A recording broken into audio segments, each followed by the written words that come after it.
This is probably the most important and the most frequently stated thing on my channel is to... What is up, YouTube? It's your boy Zed back at it again with another video. These are going to be some tips that you should try to avoid being a CNA, new CNA, or seasoned. So let's go ahead and get into that list right now. So the first tip that I have for you guys is don't think that you know everything. You ain't got the answers, man. You ain't got the answers. You ain't got the answers. You ain't got the answers, Sway. You ain't been doing the education. Bro, honestly, if we're really being honest, your CNA course taught you how to pass the CNA state boards. It did not teach you how to actually work as a CNA. A lot of the things that you learned is not practical, or it's not going to be placed into reality once you start the job. You'll see that 100%. That's something that I was very skeptical about when I first started. I was like, well, you know, this is how you're supposed to do, you know, this is how you're supposed to do that.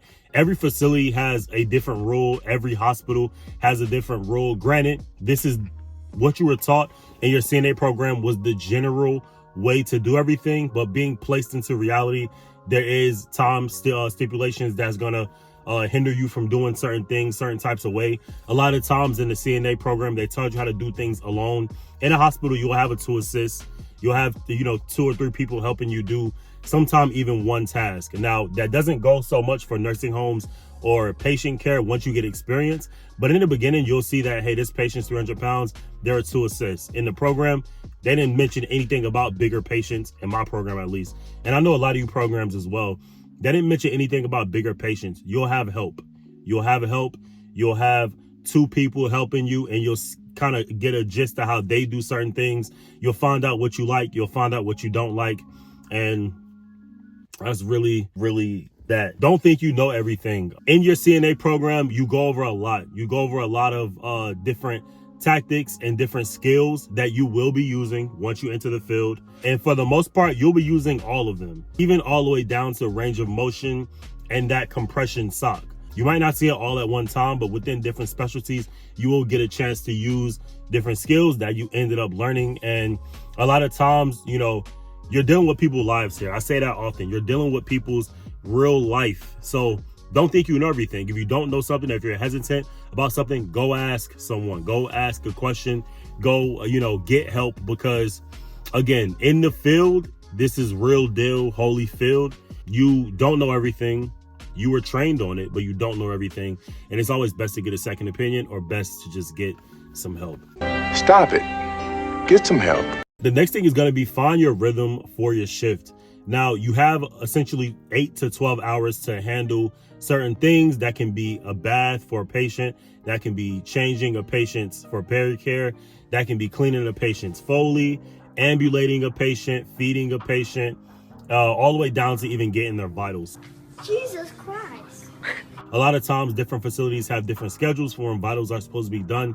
Try to stick to that schedule as best as possible. And again, you'll find your flow. It took me about 4 to 5 months to find my exact flow of how I'm going to do things.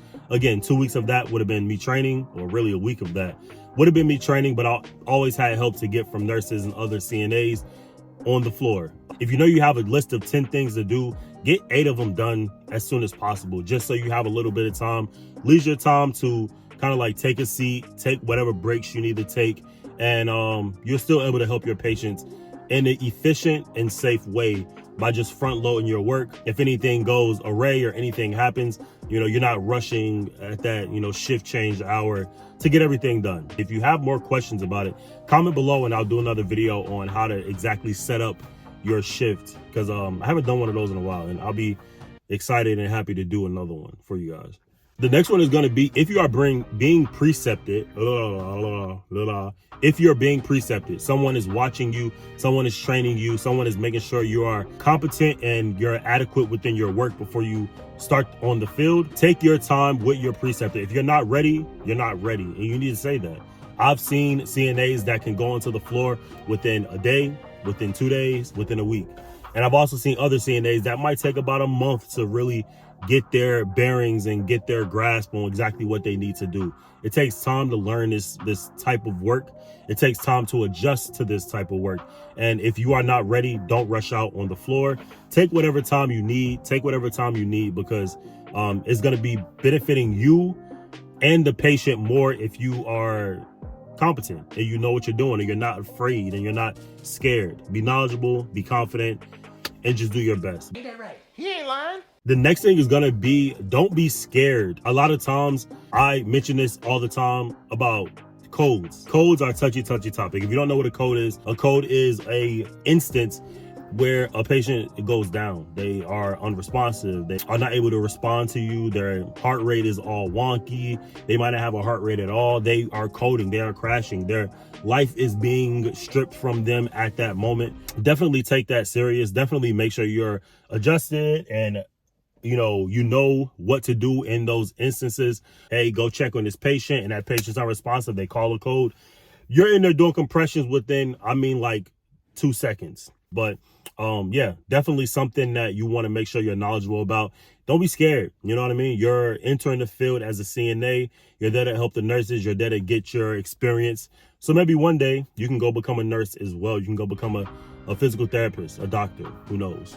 And the last thing I have for you guys is to give it 3 months. A lot of the times I see a lot of techs, they don't like the work that they do. They don't like the work of actually healthcare, because healthcare can become quite toxic at times. I've seen it, I've experienced it. Healthcare is it's a lot of personalities. It's a lot of people that you're dealing with. It's a lot of stress. It's a fast-paced environment at times, depending on your specialty, and it's just healthcare. So the best advice that I can have for you guys is to give it 3 months. A lot of times, especially for my comments and my viewers and my community, I'm seeing that you guys are working in other industries before you come into healthcare, which is very, very good, because you already have some life experience before you enter this field. You already have some life experience before you start working as a CNA. And you can relate to your patients a little bit better, but at the same time, give it 3 months. You have to adjust to the work. You have to adjust to the pay. You have to adjust to the personalities, the responsibility of being a CNA. So definitely take your time with all of those things.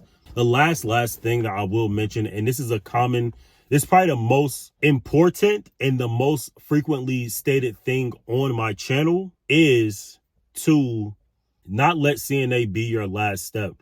I'm tired of preaching this, but I feel like it's something that definitely needs to be said. In my experience, because I'm young, I have no kids, I have no real big responsibility. I'm just kind of withering my way through healthcare. I'm, digging my way deeper into healthcare. I am a nursing student. So this is definitely something that I'm going to preach on this channel, and I'm going to continue to preach on this channel, is to don't let CNA be your last step. CNA is a entry-level position with very minimal respect and very minimal, I'm not going to say importance, because it's an important thing, but it doesn't hold that much stain in the healthcare field. You're entry level, you're a CNA. You're not an LPN, you're not an RN, you're not a CRNA, you're not a doctor, you're not even a lab for that matter, medical assistant. You're CNA. So not to say like CNA is the bottom of the barrel, definitely needed and definitely a necessity, but just a CNA. So, you can burnout happens a lot for CNAs because of the sheer mass of work that is needed to be done. But if you don't let CNA be your last step, you can gain this experience and take it on to your next level in your healthcare life, next level in your healthcare experience. I've used 2 years of my life working as a CNA, gaining the experience, taking the prereqs to now be in a situation that I'm in right now. And I advise all of you to do the same. Do not let CNA be your last step, and make sure to implement these rules. If I missed anything, make sure to comment below. Let me know what you guys think. Subscribe, comment, like, all that stuff. The goal for this video is 30 comments, 30 likes. Can we make it happen? Happy 2024. I appreciate you guys for being here, and I will see you on the next video. All right. Peace.